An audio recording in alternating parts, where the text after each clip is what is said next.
What is today? I still look... My head looks so small. I don't know how to help you right now. Why does my head look so Your small? breasts are big. Your head know. is small. Please. We made a mistake buying the world's smallest couch. What do you need from me? I'm just trying to get some room. The laptop's behind me. Oh, My it looks God. good. What day is it? August 7th. It is August 7th.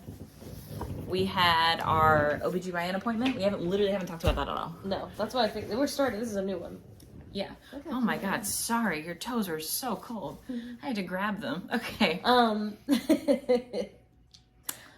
August 7th. August 7th. On Friday, so today's Sunday, last Friday we had our OB-GYN appointment. Yes. That we anticipated would be terrible. Right. It was fine. To back up a little bit, the night before the OB-GYN appointment, I frantically called them. I don't know if this actually helped in regards to like advocating. Yeah, I guess for if care. anyone works at a place where where people take appointments people take appointments, and let us know if like, because we worked at Disney World, and I'll tell you, if you complain at Disney World, about 90% of the time they're writing stuff down, they take it in the bag, they throw it away. So I guess let us know if they did that. I hear what you're saying, and it's possible that they did. But backing up a lot. After the miscarriage, we tried to be seen by Morgan's OB-GYN, and they literally were like, we can do an HCG blood test, but like we don't see people after miscarriage. They were like, we don't see people if it's like less than like 8 or 10 weeks or whatever. Which, like, because everything should come out and it should be fine. I want to be really clear and say that like, it's not that the people are terrible. It's not that they're bad medical professionals. No, like apparently that's standard. I think it's inconsiderate that it's standard, and I think that there should be a more serious like support situation set up for patients. I wish there were people who like specialize, and maybe there are, but I wish there were people who specialized in like we already had a therapist care. Like we had a really sweet friend come and stay with us for a week to take care of us, so like we were taken care of, but it still felt like we were alone on an island. And also Oregon is like one of the meth capitals of the United States, and so like in terms of pain management, like there wasn't any, and we weren't really able to ask for any. Like I was like alternating as often as I could Tylenol and ibuprofen. Yeah, it was miserable. And it was like not. And Morgan was for like 2 weeks. Super stressful. So anyway, frantically during that period of time, probably like twice, I called Morgan's OB-GYN and was like, the first time I think I was like, we need help. And they were like, okay, we'll get you a blood test. And I was like, okay, but that's not helpful. They were like, we want to make sure that you're not pregnant anymore, that your ECG is going down. Right. And so then I called. Was like, that's just a sad test that you're taking. Right. That's not helpful. I mean, like it is important. Like if you had still had like. Right. It would have been important to know, but like it didn't emotionally. It was no. And so later I was like, we need help. And they were like, okay, we can't do anything. And like, I hated that. Yeah. I wish it was set up differently. But so anyway, that's why I say that I have beef with Morgan's OB-GYN. So we had that experience. So also we called to make this OB-GYN appointment. It was in August. It was the earliest they could see me. And I called to make it in late April, early May. Yes. So we had. I don't know if summer's just a big time. Right. Or what, it's always like I feel like it's always like that for the OB-GYN. But we literally, when Morgan made that appointment, Morgan hadn't been bleeding for the 24 days. Yeah, I had been like inconsistent. Right. One of my cycles was 18, another one was 45 days. Right. That was when we called and made the appointment. Was when the inconsistency was weird, but not about like bleeding. Today is day 30 of me bleeding, and this is the second cycle that's been like that. Right. So anyway, we hadn't had that happening yet. We just were concerned about Morgan's FSH level, and we were concerned about the irregularity of her cycle. Also, that 18-day cycle was literally bleeding for 11 days of the 18-day cycle, and then not bleeding for like 5 or 6. And then it was wild. It was super bonkers. So anyway, essentially we had called to make that appointment. They didn't know anything about anything. They sort of like labeled it as like a preconception appointment, which is not untrue, but also like we were like, I was like, no, also I have like concerns. Right. Well, and you know, separate from trying to get pregnant. And it had been like 2 months since we made that appointment now, obviously. And so I, on the way home from work, was like so stressed out on Thursday, the day before the appointment, was like literally like angry sobbing in the car on the way home, like so upset, so stressed out about it. And so I called and just basically was like, I need you to know that, like, and I pretended to be Morgan, which is illegal. But I would say if you're a couple that has voices that are like a similar, like, you know what I mean? Yeah. Higher, or lowness. if one of you is just good at impressions. Yeah. I would say definitely go ahead and do that for your partner. Obviously that's, but anyway. Yeah, don't tell, I guess, our doctors. We don't call tell the for each other's because constantly, it's less, all the time. We're less anxious about the other. Yeah. Does that make sense? So it's easy for me to call and be like, hi, I had a miscarriage in January, than it is for Morgan to have to talk about having her miscarriage. Right. Like, she shouldn't have to. So anyway, so I essentially called and like pretty aggressively was like, I need to know what kind of appointment this is. I need to know how long it's going to be. Like, what is like the time like frame you put out for it? They said 30 minutes. I said, that's not enough time.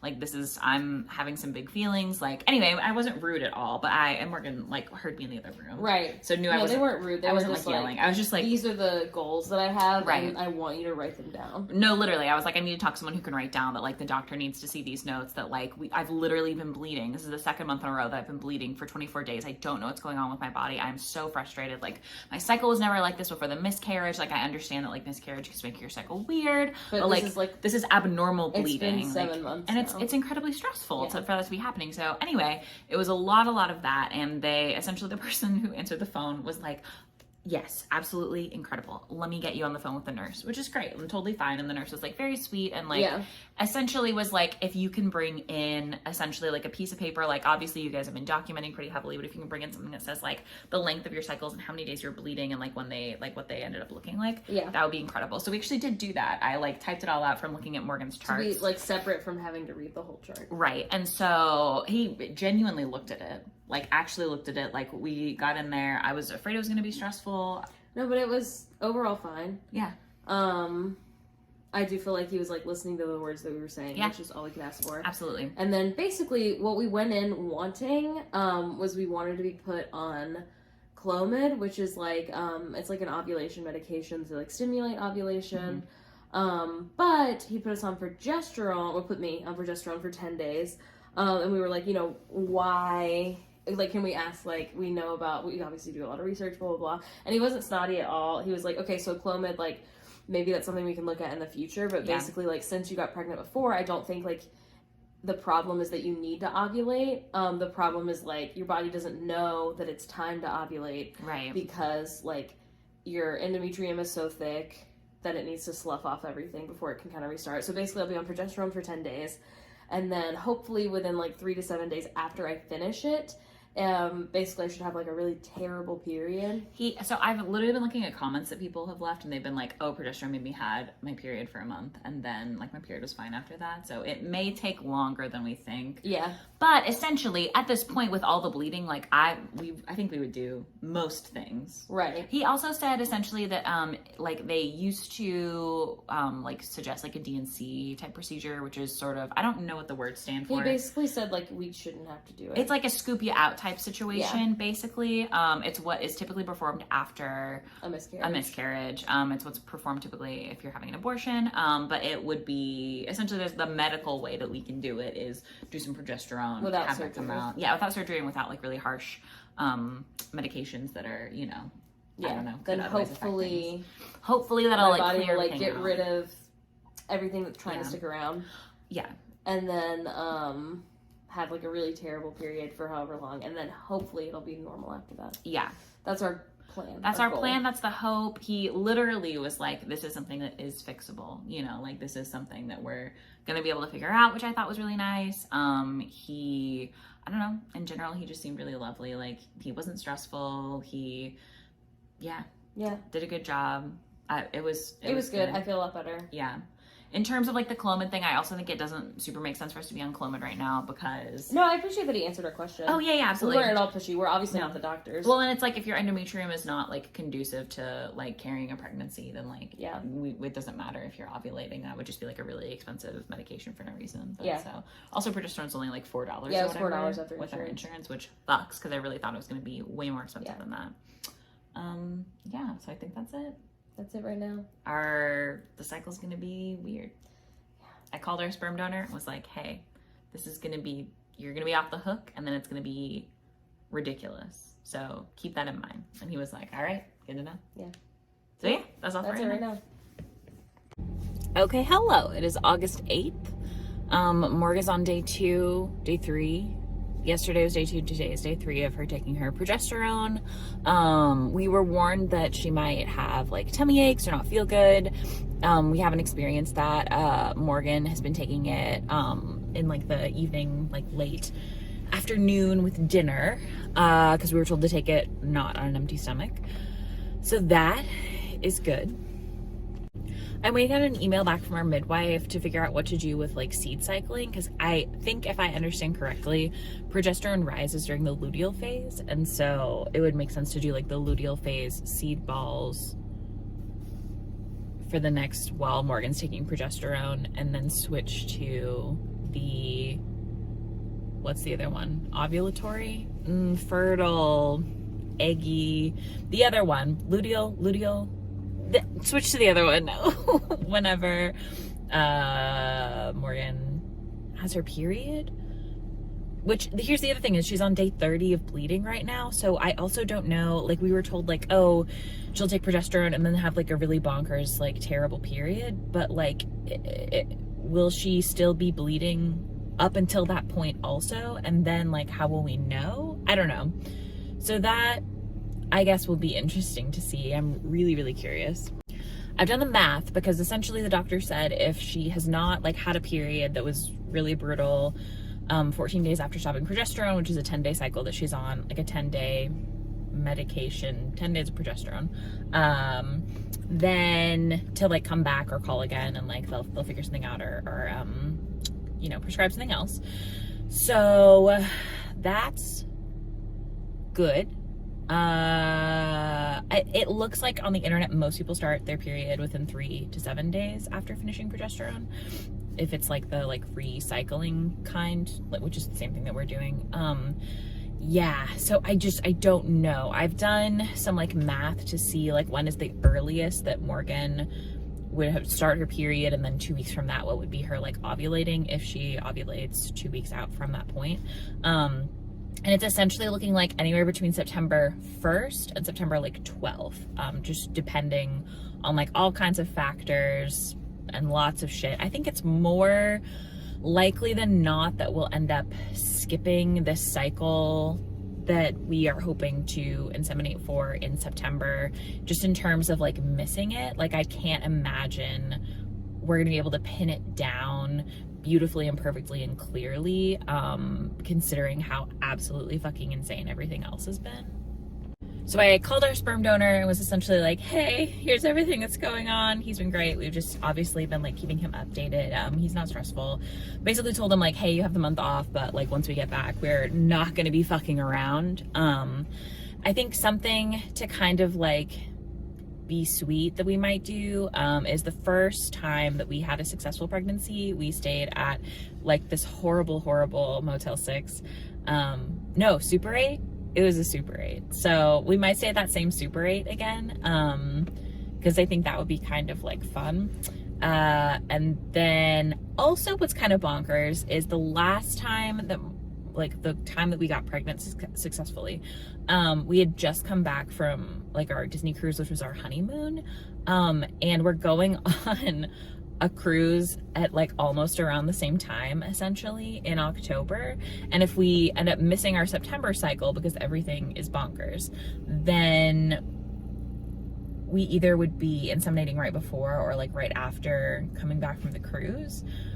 Which if we can do it right before and then essentially not experience a 2-week wait because we will be on a boat hanging out with Mickey Mouse, that would be obviously crazy and great to just like not have to worry about it. Because that's the worst part, honestly, I feel like personally.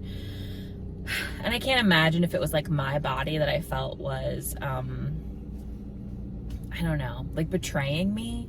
You know, like Morgan gets her period and like obviously I'm very sad, but I'm more sad that Morgan is sobbing, you know, and it's her own body, and that's like a very like loaded situation just in general.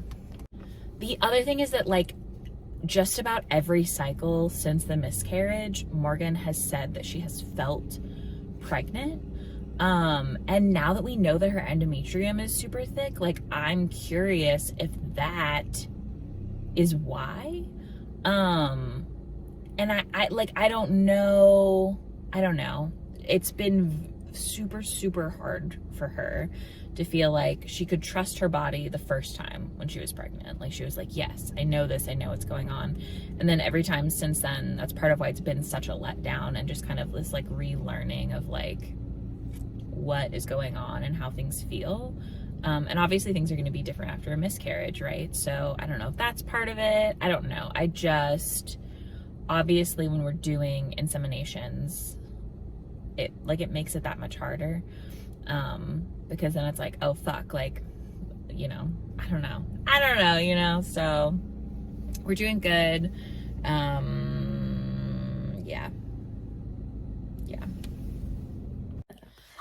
Hello. It is August 21st, 2022. 1994. Okay. So we went to the acupuncture. I went to the Yeah, we did. I went to the acupuncture. Back it up. We filmed. The progesterone. I finished the progesterone. Yes. It was 10 days. I finished it Monday. How did you feel? I'm scooching it closer. I was very sleepy. Yes. A little. It's okay. You bringing it down? This is art by the Plant Child. I will tag them. Very talented. You bringing down the house?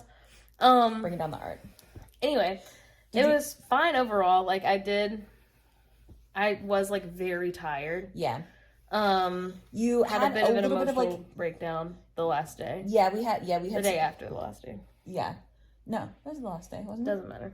Anyway, there was that, and then it's essentially progesterone, like, is birth control. So any of like the symptoms you remember having your first like 2 weeks of starting birth control, like that's essentially what Morgan was experiencing. You had some kind of like weird tummy grumpies that that kind of came out of, like, it had to have been from that. Yeah. It was strange. It was really weird because Morgan was taking it with dinner, because we've been told to take it with food, and then it was like the next day at like noon or like 11, like lunchtime the next day before Morgan ate, like after she'd had breakfast, before she'd had like lunch, dinner, like big again. food. Yeah. It was like you were like a little bit in pain, which is I feel like it's kind of a weird time of day for that to be a thing. Yeah. I mean, it could have not been the progesterone, but I think it was because it hasn't happened since then. So. Yeah. Anyway, finished that. It was fine. Yeah. So then the day after I finished it was our 2 days after was our acupuncture appointment. Yes. So I'd like to preface by saying, like, we're not at all talking shit about acupuncture or even this person necessarily. No. We're just talking about like our experience and like how we felt, I guess. I think it's so. If you're like pro acupuncture, it worked for you, or you're really curious about it, we still think everybody should try. Incredible. I really think that something that's super important to say is that, like, obviously acupuncture is like a Eastern medicine practice that is very important to some people, and it's like we don't have any shitty things to say acupuncture. It's not about that. Something that is also, I think, relevant is that when you're going through like a fertility journey, you're just getting so much input from people all of the time. And we have kind of learned that, like, it's important to take what feels correct to you, because every person is different. Every doctor, every specialist, every person you speak to is going to have an opinion on what worked for them or what they suggest. They have their knowledge base, and then they have their personal opinions and the things that they have experienced, and then they have their opinions from past patients that they've had, and so everybody has such a different take, right? So, like, in our experience, it is best to, the people that you vibe with and the things that seem to be working, take that, kind of leave everything else. Yeah. So Morgan has wanted to do acupuncture. Yeah, I've always wanted to try it. Yeah. I think I probably like would go back in general. Yeah. Also, something important is like it's almost never covered by insurance if you're going for fertility reasons. So we had to pay out of pocket to go. Yeah. Which we knew going into it. Yes. So it was $150 for this first appointment. Mm-hmm. This person was recommended by our midwife, who y'all know, really, really love. Obsessed with our midwife. So the positives of this, and like I won't say their name or anything, but the positives of it were, like, I do feel like she was very, like, trauma informed as far as saying, like, this is what's going to happen, like, boom, boom, boom. She also had, like, a panic button, which I thought was really nice. So she was like, you know, if at any point, like, while you're alone, if you, like, even if you need to go to the bathroom, even if you just want someone to be in here with you because you're feeling overwhelmed, like, please push this button. I'll come in here, or someone else will come in here, and, like, you won't have to be alone. Yeah. I thought that was really nice. We did talk a lot about, like, different, like, traumas that I'd had in my life, not in detail to where it was like exhausting, but just kind of like some basic highlights of like things that maybe she would need to be aware of, or like if there was any places I didn't want her to like touch me or whatever, or you know, near, or right. That was all really nice. Shit. Like, that's good. Yeah, she also like was using very inclusive language as far as like whatever was relevant to what she was talking about. So she would say like pregnant people, or like people who have periods, or like you know, people with ovaries. Yeah.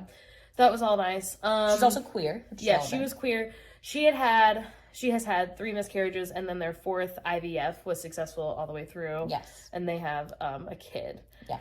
Which is relevant. And also, like, I will say, it's different for everyone. I personally appreciate when I am speaking with someone who's had a miscarriage, like, if they're like, just so you know, like, because it's never like I know what you're going through, because obviously it's different for every person. But it is also, like, a little bit comforting when, like my therapist has had 2 miscarriages, and, like, so when I had mine, it was really nice, actually, like, talking to someone who had been through it. Yeah. And, like, she still would have been a great therapist had she not. Right. But to have someone who gets it, and to have someone say, like, I am so sorry, that is so hard, and, like, you know that they feel how hard that is, that they felt how hard that is. Yeah, and it's not that people who haven't been through it don't mean it any less, but it is, like, it's different. Yeah. So, anyway, so that's all relevant information. Yeah.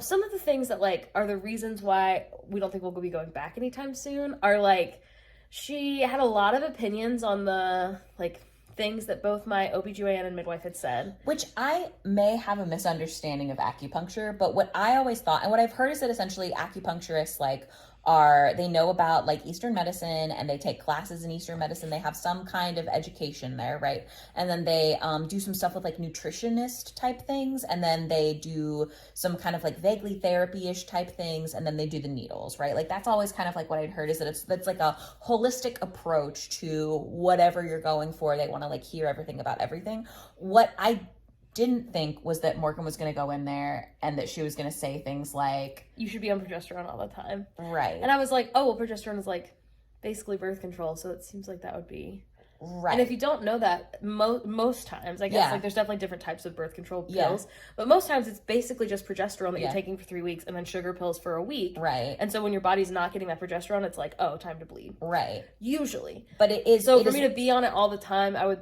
probably never have a period, or it would, like, mess up my cycle even further, from what I understand. But again, I'm not a doctor, so I wouldn't give advice. You wouldn't be able to get pregnant. And I don't know if she meant, like, low-dose progesterone. Regardless, she's not someone who can prescribe things. Yeah, so it seems weird that as far as we say understand. that. She also, so we've been taking chaste tree berry, which was recommended to us by our midwife after Morgan had a cycle where she had been, had, like, excessive abnormal bleeding for, like, 24 days. Meredith was like, try this out. Like, this is something that can really help regulate folks' cycles. And when Morgan was talking about taking chaste tree berry, and I wasn't there, I'm sitting in the car playing Stardew for this whole time, but she said, like, oh, well, just so you know, like, that can cause abnormal bleeding. So, like, maybe that's why you've been having abnormal bleeding.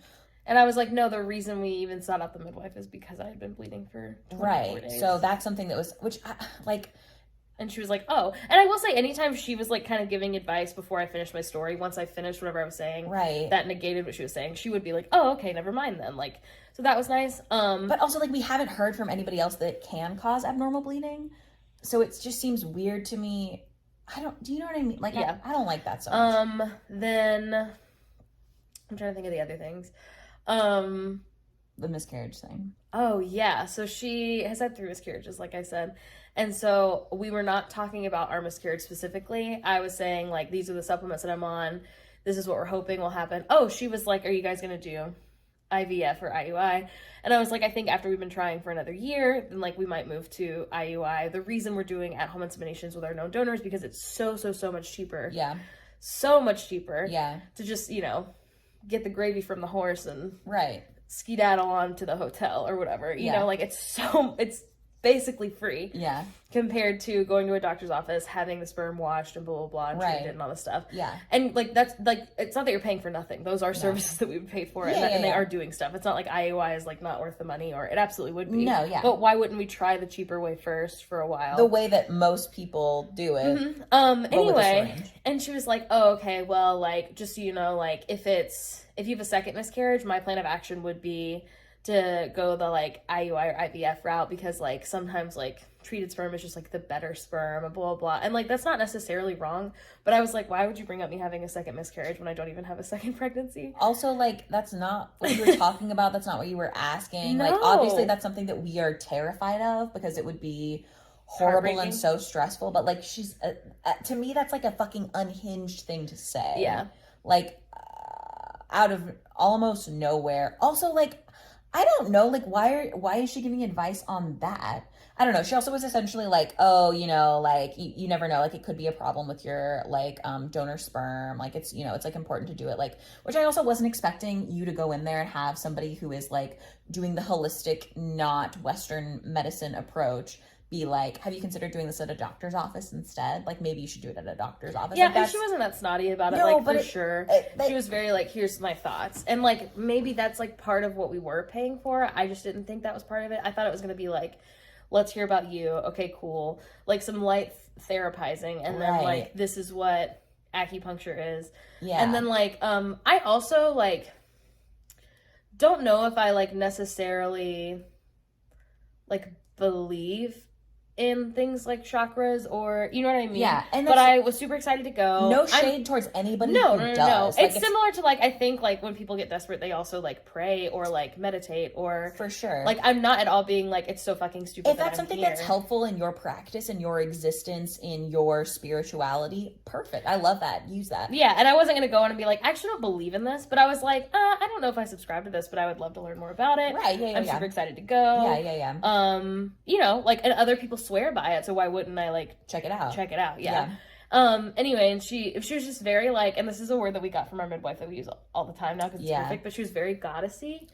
And she was just very, like, goddessy in very, like, divine feminine. Like, your uterus is your source of your power. And the reason that I have, like, red flag feelings about the kind of, like, verbiage around that is because I feel like a lot of times TERFs use that same language, and this person obviously wasn't a TERF because she was TERF being trans exclusionary radical feminist, people who think that trans women aren't real women and that trans masc folks are just like women who have made a mistake and are trying to go against the patriarchy, but they're doing it wrong. Anyway, bullshit ideology. And obviously this person is not that, because she was like people with uteruses and like other things like that, but it's just not something that ever makes me feel comfortable. It's not for me. No. Like, I'm the kind of girly who's gonna be very medicated at her birth. Right. And, like, giving birth in a hospital. Yeah. And, like, that's my journey. Yeah. Now, if you're a home birth kind of person, love that for by you. all means, I love that for you. Absolutely. But, like, when I'm building my, like, birth team, my like, fertility journey team, like, I want everyone to be listening to what I'm saying. Right. And it's not that she wasn't, but clearly she was, like, not so much in that kind of vibe. You know what I mean? Yeah. So I was like, okay, like, in general, this is a little more like, you know, granola than I normally am. Correct. And I knew that going in, I guess. But anyway, like, I think the other thing, though, is, like, our midwife has tailored, either we have a lot of shit in common, or she very much is able to tailor her practice to what you're interested in, what your goals are, how you feel about certain things. And so I think we thought that this person was going to be similar. Yeah, and again, like, I would like to reiterate that, like, 90% of it was, like, very good vibes. She was very sweet. Yeah. We, like, had jokes, stuff like that. Yeah. But anyway, so it was a 90-minute appointment. 45 minutes of it was, like, talking, and then, like, 45 minutes of it was, like, needles. And of that second 45 minutes, 30 minutes of it was me in a dark room alone, which maybe is how it always is, and I just didn't know. I thought she was going to be in there with me, which now that I say that out loud, like, she would only be able to see, like, 5 people a day. So, like, I do get why she wasn't in there. Right. But I was surprised. And then, like, I just kind of get, like, bored. Yeah. So, like, I spent, like, 10 minutes, like, trying to, like, really think of, like, positive, like, vibes of, like, picturing our baby and, like, being pregnant and all that stuff. And then the other 20 minutes was me, like, so bored. Yeah. And, like, there was, like, fun music. And maybe it's just because, like, I don't really, like, meditate or, like... But you weren't given any, like, any... instruction? Yeah, and like, I don't know... what to think about, I don't know if I was supposed to be, or... I don't know. But, like, I think the thing is, for $150, I didn't really feel the needles, which, like, you're not supposed to. But you didn't feel the chakras either. Yeah, and, like, people say that, like, the more you go, the more it, like, does for you.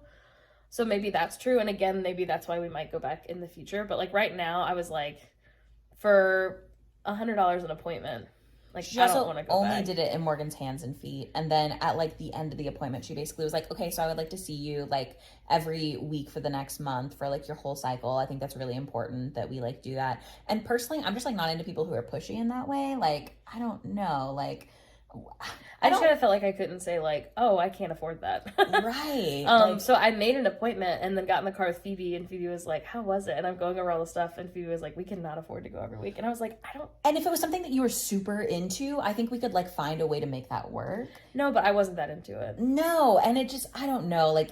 And again, we might go back in the future. Oh, God, yeah. But I think we're just going to give it a few more cycles of, like, doing our what own we've shit. got the other thing with that's hard our is that, OB like, and our midwife. It worked the first time, right? So, like, I don't think we have a lot of, I don't know.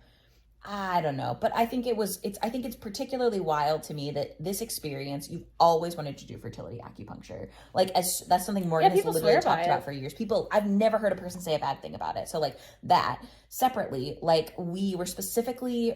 Maybe that's the problem. Maybe it was built up too much for us. Maybe. That I really felt like I was going to come out of it and be like, wow. Yeah. I'm a different person. But I will say, like, after you get like a massage. Yeah, you do feel better in like a new person, in an immediate kind of way. And I think that we might do like massage for fertility, like if we could like plan to do that on like an insemination thing where we know that Morgan's ovulating, like that's something that you felt relief and like stress free, but like you didn't not $150 but not $90 for every follow-up appointment, like. Yeah, and again, like we are white people. Oh God, yeah. Did not grow up around like acupuncture or like so it already started like not being something like culturally important to us, right? So like maybe that's also part of it. If you grew up around like folks who swear by it already, or like if you've been before, like I don't know, but yeah, it wasn't like boo negative, but it was just not worth the money for us now. Yeah, and which I just really feel is interesting because again, I've never heard a bad thing about, and it's not a bad thing, but just like a neutral to negative thing about acupuncture for fertility. That being said, we did get a lot of recommendations from folks in our like Instagram DMs being like, hey, there's this place called like Working Class Acupuncture in Portland where they do like $30 initial appointments and they have like sliding scale payments, and like that's killer. Like that sounds like, because I also think that it's something that I don't know, like maybe we would go back, like if it was less money, if we didn't have to drive so far. Yeah, she also was. If it was only $40 for a follow-up appointment, like I do think it's something we would continue doing. To look into. And I think we might continue to look into it. But for right now, we're glad that we tried it. Yeah. We didn't have a positive enough experience to continue it right now. Yeah. But. So where we're at currently is Morgan just started bleeding. Mm-hmm. We are planning on letting our sperm donor off the hook for probably this whole cycle and next cycle, just until we can like find some regularity and do some like tracking to see like where Morgan's like ovulation is falling. We may need to do another cycle of progesterone. Yeah, we'll find out. We'll see kind of how it all goes. But we learned we're not acupuncture people. Not currently, at least. No, not from this person. And again, she was lovely, so it's not about that. Yeah, I think that's it for now. That was it. See you next time. Bye, friends.